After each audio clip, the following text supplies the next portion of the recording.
Well, this is a car I'm very excited to share with you guys. This is the all-new Polestar 2. Now, if you don't know what Polestar is, they've been tuning and making fast Volvos for a number of years. They started off as Volvo's racing team, and recently they've been offering chip configurations, high-performance versions of Volvo models. Well, now they've started their own car company and are making electric cars. Think of it as a manufacturer-backed EV startup. So they're owned by Volvo and Geely, but they're doing their own thing. They've kind of got their own direction with some of their own Scandinavian designs. They use a lot of Volvo parts. This car shares a platform with the Volvo XC40, and like the XC40, it's made in China. This is a very interesting electric car. It's grown on me this week. I have really enjoyed living with it on the day-to-day. So first of all, some numbers. It has 2 electric motors, front and rear. It's all-wheel drive. It can do 50-50 torque split. It makes 408 horsepower and 487 pound-feet of torque. So it's not slow. Polestar is a performance brand, and this is a pretty quick electric car. It's not as fast as maybe the Tesla Model 3 long range or performance, but it gets up and goes much quicker than a Mach-E. It's around 4,700 pounds, so it's by no means light, but definitely lighter than a Mach-E. I think this is one of my favorite electric cars on sale today just because of its ease of use and its livability. It has 233 miles of range, but that is a true usable 233 miles of range. They're not over or underestimating it. From my experience this week, the range estimates have been bang on. It uses Android's new operating system. It's the first car to come out with this, and it's actually pretty nice to use. Apple CarPlay isn't available yet, but it will be soon, later this year, with an over-the-air update, and that will be wireless. So to get in the Polestar 2 and start up, all you have to do is just sit down, press the brake, and shift into gear. Super straightforward, super easy, and you can set off. There's a sensor in the driver's seat that senses when someone has sat down. Of course, it talks to the key, and that's about it. There's no on button, which is kind of cool. Looking around this interior, we've got some cool design elements and some very unique materials. These are all vegan materials, so no animal products are used, non-GMO, organic, red a lullaby, free range, all that good stuff. Good to see that in this Polestar 2. There are some higher trims. There's also the performance package. This is just the base model. It's got 19-inch wheels. It's around $60,000. There's also a tax credit that you could be eligible for as well.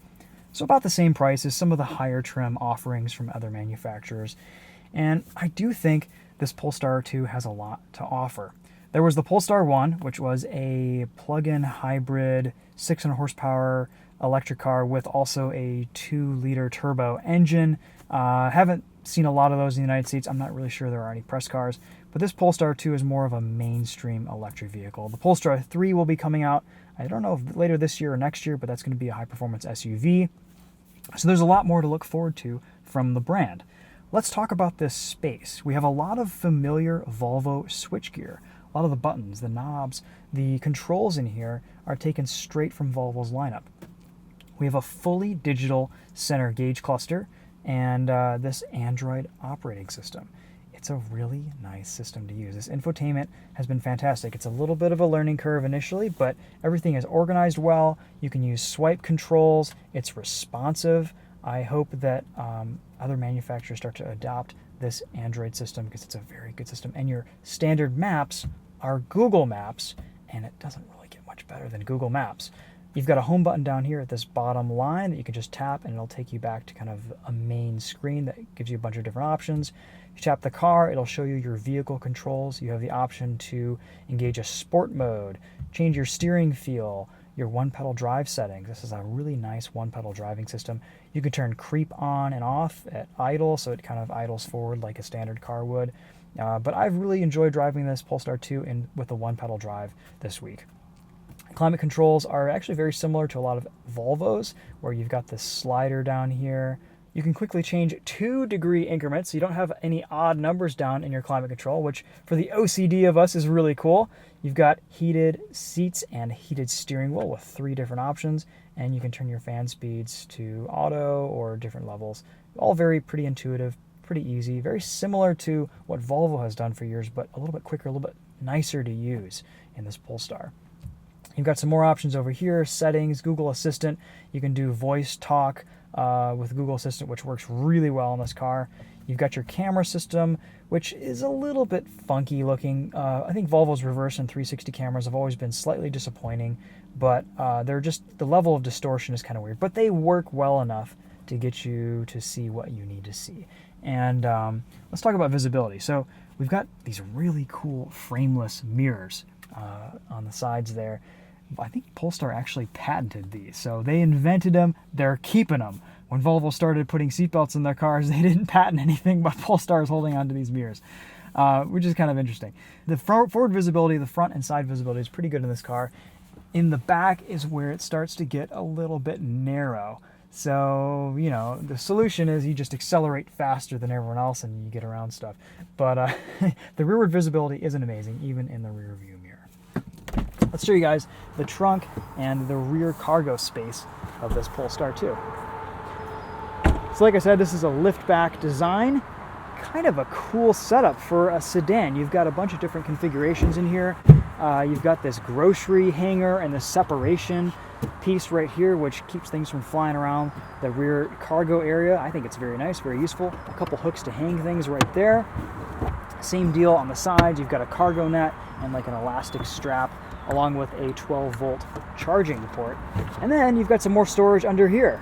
A great use of space. You even have a little holder there to keep this up for when you're loading items down into this bottom section. There is also a frunk, though there's not much to talk about up there. I'll show you guys that in a minute. Look at these taillights, though. Very cool design. This neat LED strip. When you lock the car, the taillights just kind of vanish in this swoop motion, and then when you unlock the car, they just appear and come back around. Very cool, little stuff. This is an awesome car to see at night. I will probably do a little bit of a night drive tonight in this and show you guys some of the ambient lighting, stuff like that. Good amount of legroom in the back seat. Seated behind myself at 5'10", I'm pretty comfortable, but headroom is a slightly different story. I'm pretty comfortable back here at 5'10", but anyone taller, you might be bumping into this C-pillar area a little bit. It's not cramped, it's definitely spacious enough, I think, for adults, but again, slightly lower headroom with this sedan shape. Really nice materials. They're different enough to, I think, be interesting. They don't necessarily feel super plush, super luxurious. Definitely not as nice as some of Volvo's Napa leathers and stuff like that. But it's a different, durable type of fabric in here, and I don't know, I kind of like it. It's interesting. The interior build quality, the feel and the fit and finish of everything is Volvo OEM level levels of quality. It's really nice. It's a really well put together car. Not a lot of shakes and rattles. It feels great. Drives really well too. Ingress, egress, easy enough to get in and out of. You've got this full panoramic sunroof, which it's just awesome. It looks so impressive from inside. It's a little bit tinted, so you don't get a ton of sunlight. And then at night, there's a Polestar logo that shows up right here, and it reflects off the top so the people in the back seat can see it. Pretty neat stuff there. Pop the front end here. You've got your release on the right side, and you've got room for your charging cable, and that's kind of about it. Underneath, you've got your fix-a-flat kit and your tow hooks and all your emergency stuff. Jacks right here. That's about it. There's a lot of internal stuff going on in the front end. Wiper fluid and yeah, keeping it simple. There's even a air woofer technology thing right here, which I don't really know what that is, but I'm sure it does something with the sound system maybe. I don't know. Pretty sharp looking car. I love the front end. This kind of reminds me of some Volvo concept cars a few years ago. It's a good size. We have Thor's headlights here up front. It says Polestar Pixel Technology. Really impressive headlights. A sharp looking, interesting little car. No one quite knows what it is. It's, let's go in and drive it. We gotta get behind the wheel of this thing. That's what it's all about. Before we get started with today's drive, I would like to thank our sponsor for this video, Fantom wallet. This is my daily wallet. It's a well-engineered product that I really have enjoyed using the last year or so. This is the Fantom R. It's their higher-end model. You can bolt on a number of different attachments to the back. This is the key holder attachment, and I really like this because it kind of combines everything that I need out of my wallet. I can hold my keys, I can have a money clip on the other side that I bolt on, hold some cash, and I can fan out all my cards like this. There are a number of different finishes, color choices, card capacities, pretty much customizable to anything that you need. Check them out at fantomwallet.com and use the code TOPHER for 10% off your order. This Polestar has grown on me this week. At first I wasn't too sure about it. It's maybe not as initially impressive as something like a Tesla, or it doesn't have as much active handling characteristics as like a Mach-E. It doesn't quite roll around as much. It's very solid, it's very safe, it's very kind of serious behind the wheel. But it's an experience that's really grown on me, and I've learned to enjoy in my last few days with it. When you put it in reverse, you get an interesting little pinging noise that alerts people around you that you're going slowly in reverse, which is nice. Excellent turning radius. No engine up front to impede on that. Very quiet. No artificial noises in this Polestar 2 to kind of accentuate the feel of things. And like I said earlier in this video, the one pedal driving in this is fantastic. The tuning, the calibration is some of the best that I've driven. Sometimes manufacturers will give you one pedal driving, but it won't come to a complete stop. This comes to a stop beautifully. It starts back up smoothly, letting off the brakes. It's a really nice system. I had to push the brake on purpose to like test it the other day, because I've pretty much been driving this thing exclusively without having to get into the brake pedal. You plan out your regen zones, and you can really, it's a cool driving experience. Of course, this is all-wheel drive. We've got a good amount of mechanical grip, even on these standard Michelin tires that are probably more eco-oriented. And acceleration, I mean, 400 horsepower, with 2 electric motors, it gets up and goes. There is no wanting for more power or more go in this thing. It's actually pretty progressive in how it delivers its power. But don't get me wrong, it's not sluggish. So we're in sport mode right now. Let's hit it and see what happens.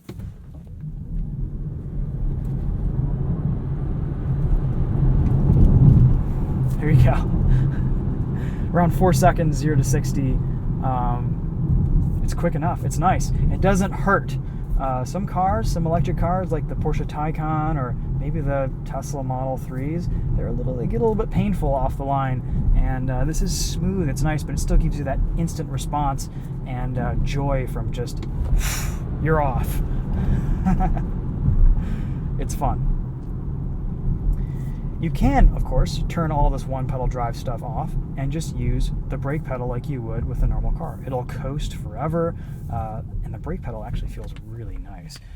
A little bit of Polestar's racing heritage showing itself. It's firm, it's hard, it's kind of just really satisfying to push down on. I like the brake pedal in this car a lot. It feels awesome. But we're going to go back to one pedal drive because that's even more awesome.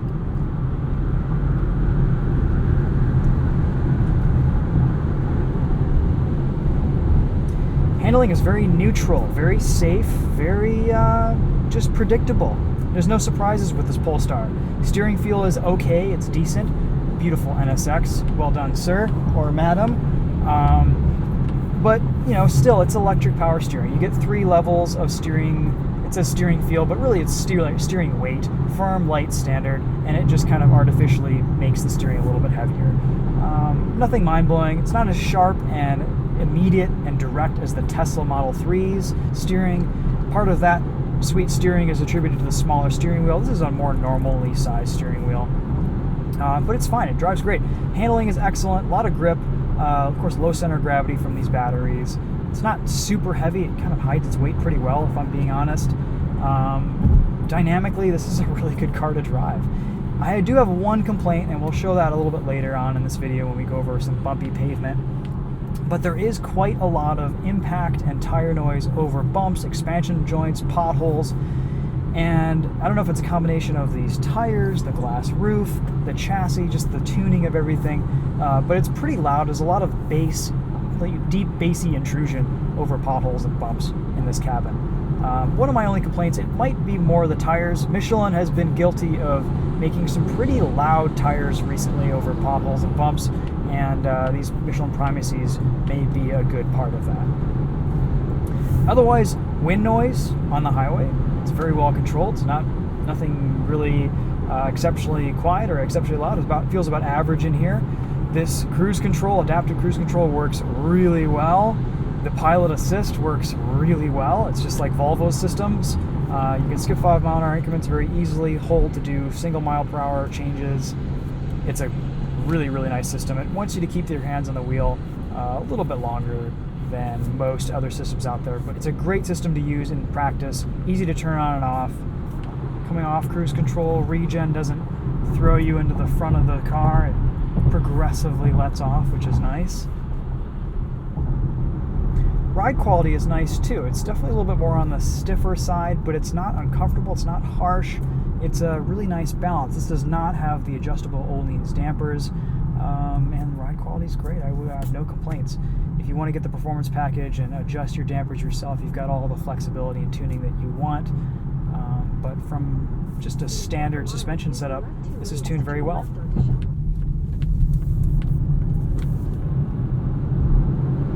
Living with this Polestar 2 this week has just reminded me how sweet of an experience electric car ownership can be.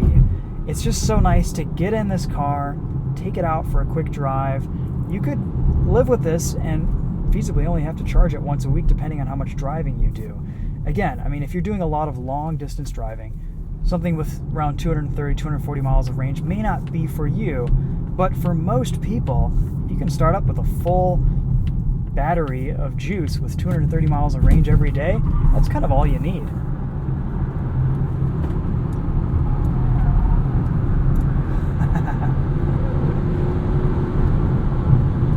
Very solid, very stable.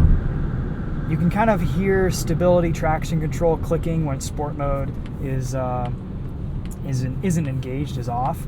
And with it engaged, you get a little bit less intervention. I think for the most part, you're not going to be drifting this thing sideways in the snow, but you can have a little bit of fun in it. And the chassis is very capable, very nice handling setup.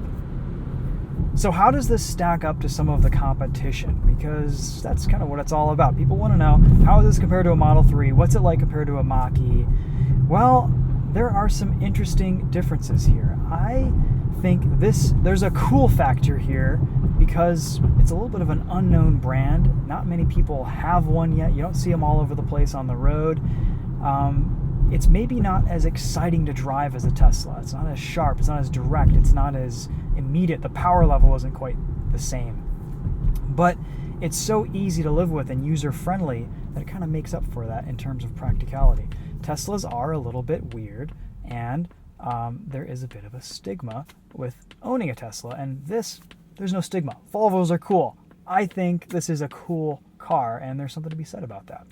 Compared to a Mach-E, the build quality, the fit, the finish in here is very similar to what the Mach-E offers. It's very nice, it's very high quality. The materials, I think, are interesting enough to feel cool and luxurious, and just there's a modern touch to everything in here. And there's something to be said about that as well. Is the fit and finish better than Tesla's? I think so, especially on the exterior. Do the materials feel as nice? I don't know, it's kind of beauty's in the eye of the beholder.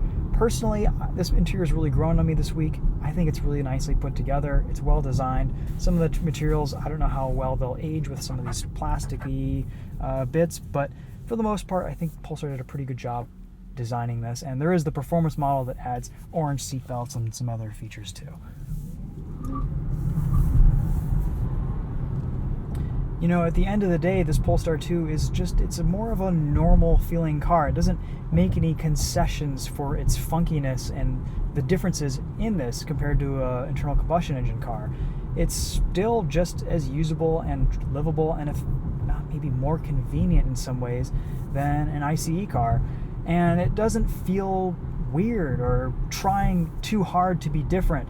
It's just, it works with you, not quite against you in some ways, in that maybe some of the other competition can. The infotainment and the control interface is a big part of that. I think the Mustang Mach-E really kind of lacks in that respect. It's too clunky, it's too disorganized. This is fast, it's well organized, it's well separated, and just kind of user friendly. So that's a big positive with this Polestar 2, is I really like using this infotainment. Once you get used to it, of course, it takes a bit of time, but after using it for the last few days, it's been great. As far as the driving experience goes, Polestar has really done a good job calibrating and tuning and setting up this car. It drives awesome. It almost drives so well that it's a little bit boring, but I think day to day, the longer you drive and live with this car, the more that'll grow on you and the more it'll be nice to live with. It's very prescribed. It kind of, you get what you ask of it, and it doesn't really demand more attention from you than it should. It's easy to complete tasks. There are buttons and knobs and switches to do everything.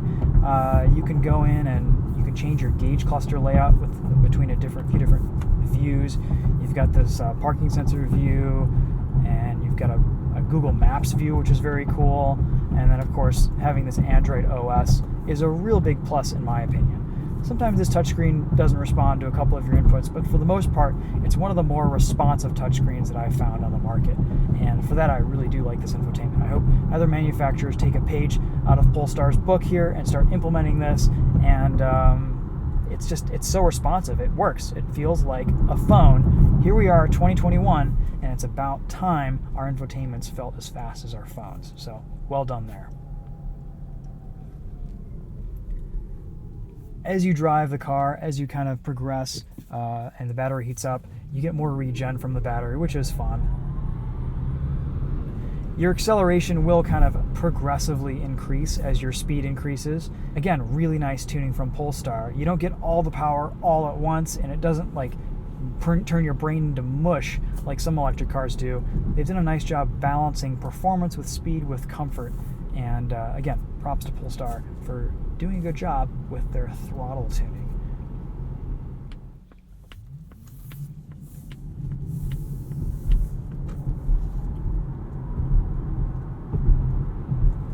So let's use this Google Maps system a little bit. One cool feature with this system is that it will show you your battery percentage, what battery percentage you will be when you arrive at your destination. And if you're going somewhere really far, it'll recommend charging locations and just kind of walk you through what you need to do to keep your car on the road. And this Polestar seems to be doing this pretty well. I haven't taken this to a charge station. I haven't done a ton of miles in this yet. So don't completely defer to my opinion on this, but from first impressions, it seems to work really well, showing you what you need to do to keep this car charged and where you'll end up when you get to your destination.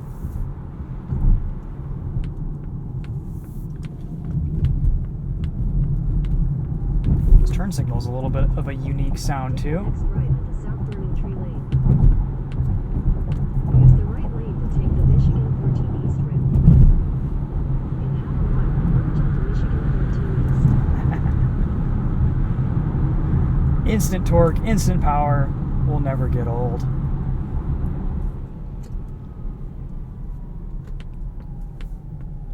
You get a little bit of tire noise, a little bit of regen noise coming down from speed. Also, the standard PSI or recommended PSI levels in this Polestar 2, I think it's 41 in the front, 42 in the rear. Pretty high PSI, and that may contribute to some of the road noise and tire noise over bumps. We also have a Harman Kardon sound system in here. 12 speakers, and they've all been pretty cleverly hidden. You've got the center, I think it's the woofer in the middle, and these door speakers, but there's only really one logo right here in the center dash, and it's all been subtly done. Let's go in and do a quick sound system test while we're just cruising on the highway here, and listen to the sound system. It's pretty impressive.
Okay, well hopefully that gives you guys a pretty good idea of what the sound system's like in this with the Harman Kardon. It's very impressive, very nice, up there with some of Volvo's better Bowers and Wilkins systems in my opinion.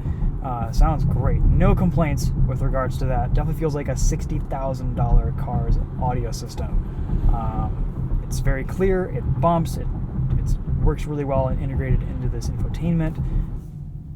Okay guys, well I think that'll sum up the Polestar 2. I have really enjoyed this car this week. Again, I've always said that when a car grows on me over the course of a week, that's a mark of a nice daily driver, a nice vehicle that you could expect to enjoy living with it. As far as dealership network goes, Polestar is expanding their network. They're trying to be able to deliver within 150-mile radius of each dealership in the United States. So that's going to only get better with time. It uses the charging network that every other electric car besides Tesla uses. You know, you can use ChargePoint, Electrify America, everything. It's pretty standard stuff there. All week, I've been just using this and charging it up on 120. But if you have 240 in your garage, that's a great way to be able to have as much juice as you want at any given time with your electric car. And depending on how you drive and how you use it, that will kind of vary use by use case. All right, so to turn off the Polestar 2, we'll just hit park. The parking brake will engage. Take my phone out of the wireless charging space. We've also got a couple USB-C ports here.